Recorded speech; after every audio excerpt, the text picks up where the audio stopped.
Good morning बच्चों, आज हम पढ़ते हैं इनफर्टिलिटी के बारे में। इनफर्टिलिटी क्या होता है? बंध्यता, जिसे हम कॉमनली गांव की भाषा में या अपने आसपास सुने होंगे बांझपन। तो बांझपन क्या है? बांझपन मतलब कि ऐसे कपल जिनको बच्चे नहीं हो पा रहे हैं उसे क्या कहते हैं? बंध्यता, इनफर्टाइल कपल। ठीक है, तो couple unable to produce children in spite of unprotected sexual cohabitation, मतलब सभी सेक्सुअल कोहैबिटेशन करने के बाद भी अगर उनको बच्चे नहीं हो पा रहे हैं तो ऐसे कपल को क्या बोलते हैं? इनफर्टाइल कपल या इनफर्टिलिटी। क्या बोला जाता है? इनफर्टिलिटी। अब रीजन क्या हो सकता है? इस रीजन हो सकता है physical, congenital disease, drugs, immunological और इवन साइकोलॉजिकल। मतलब कि फिजिकल दिक्कत हो सकती है, कंजेनाइटल डिजीज कोई बीमारी हो सकती है जो पीढ़ी दर पीढ़ी आ रही हो, इम्यूनोलॉजिकल हो सकती है, प्रतिरोध क्षमता जो है उनकी कमजोर हो सकती है, कोई बीमारी पकड़ सकती है, ड्रग्स दवाओं का दुष्प्रभाव हो सकता है, साइकोलॉजिकल हो सकता है, ठीक है, मनोवैज्ञानिक भी हो सकता है। और अब इसे करेक्ट कैसे करेंगे, इसको सही कैसे करेंगे?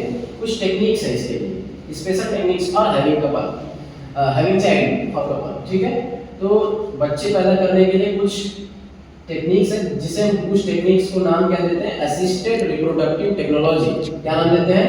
असिस्टेड रिप्रोडक्टिव टेक्नोलॉजी, जिसका शॉर्ट फॉर्म होता है ART। ऐसे कपल जिनको बच्चे नहीं हो पा रहे हैं, इसी टेक्निक्स के मदद से वो बच्चे पैदा कर सकते हैं। ठीक है, couple could have children through this techniques. इस टेक्निक के माध्यम से वो बच्चे पैदा कर सकते हैं। अब पहली टेक्निक्स कौन सी है? IVF। ये बहुत ही पॉपुलर है, आपने सुना होगा, बहुत सारे अखबारों में पहले पेज पे दिया रहता है। IVF क्या होता है? In vitro fertilisation. In vitro मतलब कि जो बॉडी से बाहर, outside the body, outside the body in almost similar condition as that in the body. इसमें क्या होता है कि शरीर से बाहर क्या करते हैं? हम फर्टिलाइज करवाते हैं almost similar to the body. जैसा कि बॉडी में फर्टिलाइज हो पाता है वैसा ही हम शरीर के बाहर कराते हैं, आउटसाइड द बॉडी। इसमें करते क्या है? इसे हम popularly known as test tube baby, इसे कॉमन नेम सुना होगा आपने, टेस्ट ट्यूब बेबी के माध्यम से बच्चे पैदा करना। तो टेस्ट ट्यूब बेबी से IVF को पॉपुलरली क्या कहते हैं? Test tube baby. इसमें करते क्या है? फीमेल से एग या ओवा लेते हैं। अगर फीमेल सही नहीं है, अगर उसका एग एक्टिव नहीं है, तो हम हेल्दी फीमेल डोनर से क्या लेंगे? एग लेंगे, दूसरा स्पर्म लेंगे मेल से। अगर मेल हेल्दी है तो मेल का स्पर्म ले लेंगे, अगर अनहेल्दी है मतलब उसका स्पर्म एक्टिवेट नहीं है, लो स्पर्म काउंट है, मोटिलिटी नहीं है, तो हम किससे लेंगे स्पर्म? फिर एक हेल्दी डोनर से लेंगे और इन दोनों को फर्टिलाइज कराएंगे। कहाँ? लेबोरेटरी में। कहाँ फर्टिलाइज कराएंगे? लेबोरेटरी में। और जाइगोट बनेगा। सबसे पहले क्या होता है?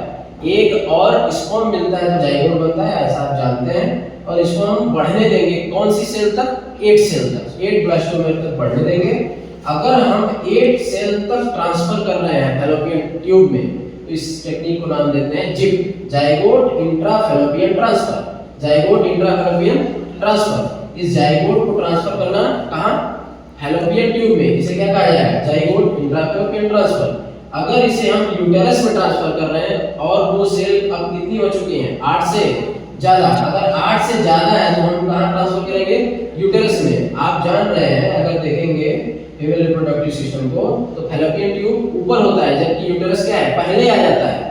तो यूटेरस में आसानी से ट्रांसफर कर सकते हैं क्योंकि 8 सेल से ज्यादा है। ऐसे नॉर्मल भी देखा जाए तो फैलोपियन ट्यूब तक, फैलोपियन ट्यूब में 8 सेल तक ही रहता है, उसके बाद वो मूव करना शुरू कर देता है यूटेरस की तरफ। तो इसमें भी क्या करेंगे? अगर 8 से ज्यादा है तो फिर हम यूटेरस में ट्रांसफर करेंगे। ठीक, IVF समझ में आया? IVF क्या है? इन विट्रो फर्टिलाइजेशन, जिसमें हम बाहर फर्टिलाइज करवाते हैं एग और स्पर्म को, हेल्दी फीमेल और हेल्दी मेल का होना चाहिए, और इसे हम कहते हैं टेस्ट ट्यूब बेबी। दूसरी टेक्निक क्या है? In vivo fertilisation. In vivo fertilisation में क्या होता है? Fusion of gamete within the female. ऐसी फीमेल जो एग सही से नहीं प्रोड्यूस कर पा रही है, तो फिर हम एक हेल्दी फीमेल डोनर का एग लेते हैं और उसे ट्रांसफर करवाते हैं कहाँ? फैलोपियन ट्यूब में, यूटेरस में। और इसी टेक्निक को हम नाम क्या देते हैं? In vivo fertilisation. इस टेक्निक को क्या नाम देंगे? In vivo fertilisation. तीसरी टेक्निक क्या है? Intracytoplasmic sperm injection. इसमें क्या करते हैं कि जो एग का साइटोप्लाज्म है उसमें इंजेक्ट करवा देते हैं माइक्रोपिपेट, या फिर इसे नाम देते हैं इंजेक्शन सिरिंज। इसके माध्यम से हम क्या करेंगे? ओवम में स्पर्म को इंजेक्ट करवा देंगे। इस तरीके से बताओ, अंदर जाएगा तो फर्टिलाइज हो जाएगा। तो तो अंदर फर्टिलाइज हो गया। अगर स्पर्म काउंट लो है, स्पर्म की मोटिलिटी नहीं है, तो अगर हम डायरेक्ट इंजेक्ट करवा दें तो फिर वो फैक्टर मैटर नहीं करता है, आराम से फर्टिलाइज हो जाएगा। जब फर्टिलाइज हो जाएगा तो जाइगोट बनेगा, जाइगोट बनेगा तो फिर बच्चा आराम से बन सकता है। चौथी टेक्निक क्या है? Artificial insemination. ऐसे मेल जिनके स्पर्म काउंट, स्पर्म मोटिलिटी एकदम बिल्कुल कम हो चुकी है, तो फिर हम क्या करते हैं? आर्टिफिशियली वजाइना में या यूटेरस में क्या करते हैं? इस स्पर्म को ट्रांसफर करवाते हैं। कहाँ पे? स्पर्म को ट्रांसफर कराते हैं यूटेरस में, जिसके वजह से फैलोपियन ट्यूब में, जिसकी वजह से फर्टिलाइजेशन हो जाएगा। जब फर्टिलाइजेशन होगा तो जाइगोट बनेगा, जाइगोट बनेगा तो ब्लास्टोसिस्ट बनेगा, फिर इम्प्लांट हो जाएगा। इम्प्लांट होने के बाद बच्चा 9 महीने में आराम से डिलीवरी के लिए रेडी हो जाएगा। तो आप ये देख सकते हो कि हमेशा फीमेल इसके लिए जिम्मेदार नहीं है कि बच्चे नहीं हो पा रहे हैं, इसमें मेल भी उतना ही जिम्मेदार है जितना कि फीमेल। एक तरीके से ये कहना कि फीमेल भी जिम्मेदार है बच्चे न पैदा होने के लिए, तो ये बात सरासर क्या है? गलत है। आई होप सबको समझ में आया होगा। ठीक है, थैंक यू।